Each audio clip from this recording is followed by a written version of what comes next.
What's up, guys? So I've been using the Nexus 6 as my daily driver now for way over a month. And many have asked, Armando, how do you like the phone? Do you think it's worth buying? Is it something that it would be better than XYZ phone? Now, I'm not going to review the Nexus 6, but I will give you my thoughts and impressions on what I think about the phone. But most importantly, I'm going to address the elephant in the room. Is the Nexus 6 too big? So without further ado, let's get started. And there's no doubt about that the Nexus 6 is a really large phone, hence the code name Shamu. And it'd be very difficult for me to tell you don't go out and buy it because it's too big, or you know what, it fits perfectly in the hands for the obvious reason. Well, my hand size is different than your hand size. What may be comfortable for me may not be comfortable for you.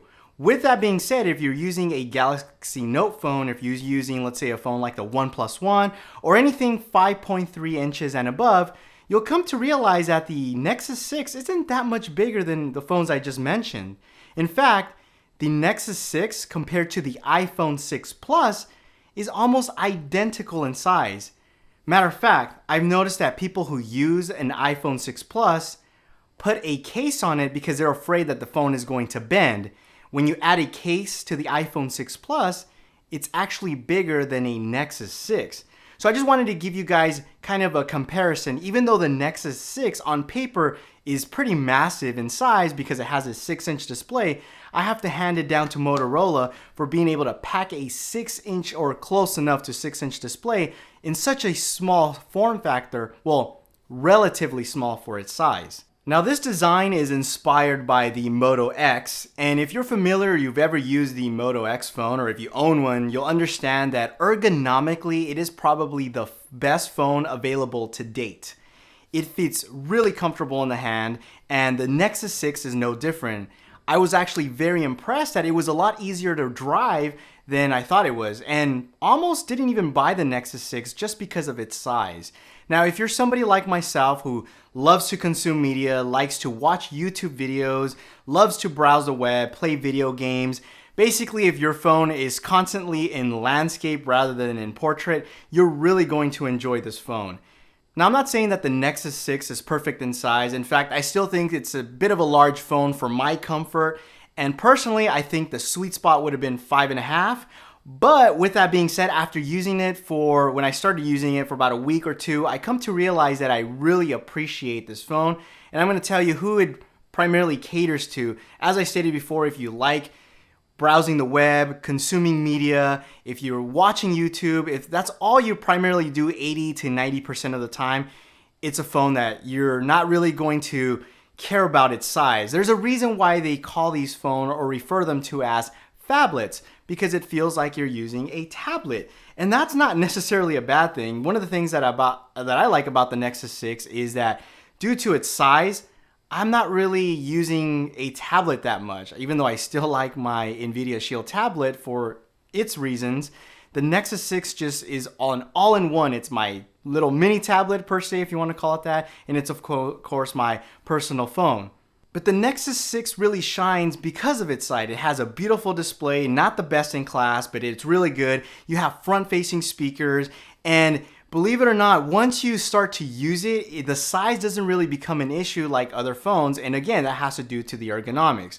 So now that we got the whole size thing sort of out of the way, and it's going to really depend on you, I recommend that you go to your nearest store and really hold one in the hand and feel and see if it's going to work for you.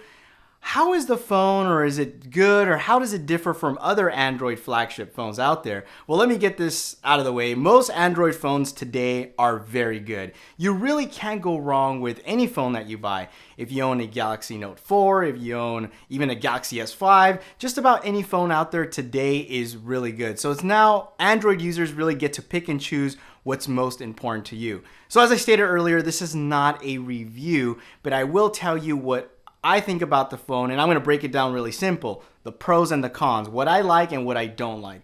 Let's start off with what I like. Obviously, the display, front-facing speakers, the whole media consumption side of things, I really enjoy. The ergonomics, it's still a little bit too big, but I can go ahead and, manage that. The other thing I really like is wireless charging. Wireless charging is something that I truly enjoy, and I wouldn't say it's a deal breaker if I didn't have it, but it's something that it's a plus for me. Another thing that I really like, and some people haven't had really great success, is with the battery life. I've had really good battery life with the phone. I can wake up, unplug it, use the phone all day, get home, and I still have 10-15%. With that being said, I flashed Franco kernel, and now the battery life is incredible, but that's a whole different thing. I didn't really need to flash it, but just to let you know that for me, even as stock as default can be, it was really good. The other thing I like about this phone, well, it's running pure Android. And that's something that I know nowadays that sort of really doesn't matter, because there's a lot of phones that get updated, especially Google Play Edition phones. Like my HTC One M8 is a phone that is already running the latest Android Lollipop. So for what it's worth, this is something that, might be worth more to others. But as a Nexus enthusiast, I really enjoy having the phone that Google was a part of. It's fast, fluid. In general, it's a really good phone. Now let's talk about the bad things, because not all phones are great, and neither is the Nexus 6. Some of the things I don't like about this phone is the camera. And most Nexus phones don't have a really good camera, and neither does the Nexus 6. It has a decent camera. Now, of course, this can be fixed by software, and I know this because I'm using third-party camera apps that work really well with the Nexus 6. So I know that this is something that Google needs to update and get it going so that we can get a better camera app. The other thing I don't like is the ear speaker volume. Yes, we still use these phones to place phone calls. So yeah, when I'm using the phone as a regular phone to make a phone call, the volume is just not that great, and I don't like it. You can barely hear. So that's something, again, that could be fixed with a software update. Also, I talked about the ergonomics of the phone. I talked about how great it feels, and even though it's really big in size, however, it is slippery. Now, I'm not a fan of cases, but there are other things that you can do to make it a little bit better, and that's put a skin on it. I'm not a fan of skin either, but if I was to do one or the other, I would put a skin. And that's something that I actually do plan on putting on my Nexus 6, just so that it's a little bit more grippy. At the same time, I can peel it off whenever I want, and it doesn't really add any more weight, or it doesn't increase in size. And I think last thing that really, and this is just a personal preference, that really is a gripe to me, is the volume placement, or the volume and power placement.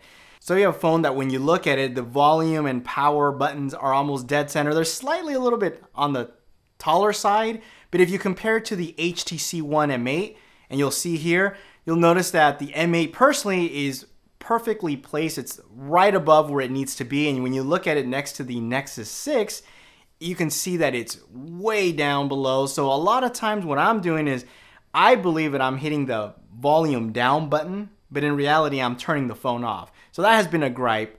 So it's conclusion time. So should you even go out and buy this phone, or should you even care? Well, let me just put it this way. If you already own a phone like a Galaxy Note 4 or even a Galaxy Note 3, OnePlus One, or any phone that pretty much was released in the last year, I would say, not sure if it's worth the upgrade. If you own a phone that's 2 years or more and you really need an update, I would say really consider the Nexus 6. It's really a great phone, don't get me wrong. If you can get past the size issue, if you're a person that really likes to consume media, then you're really going to enjoy it. But there's really nothing special that I would say go out and get this phone because of this. And that's where it's a little bit of a disappointment because of its price point. Before, one of the reasons to get a Nexus phone, well, it gave you a lot for your money. Nowadays, it's comparable to a lot of great phones that are available out there, but it doesn't necessarily mean it's a bad phone. Personally, for myself, I'll be using this as my daily driver for quite some time because I like it. But again, it's not something that I will tell you to go rush and get it. Would I recommend the Nexus 6?